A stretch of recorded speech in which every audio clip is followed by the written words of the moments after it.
السلام علیکم وارث محمد حبیب اللہ، اے وارث محمد آپ پر سلام ہو،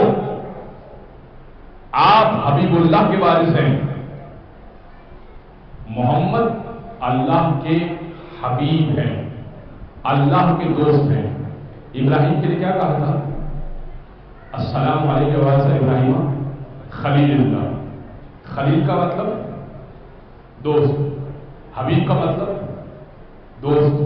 تو اگر حبیب کا مطلب بھی دوست اور خلیل کا مطلب بھی دوست، تو ابراہیم و محمد برابر نہیں ہو گئے؟ بھائی ابراہیم و محمد برابر نہیں ہو گئے؟ تو اب دیکھیں، چونکہ اردو میں گنجائش نہیں ہے، اردو میں گنجائش نہیں ہے، الفاظ الگ الگ ہیں۔ خلیل کا مطلب بھی ہم دوست کرتے ہیں، حبیب کا مطلب بھی ہم لوگ دوست کرتے ہیں، مگر اس میں ایک فرق ہے۔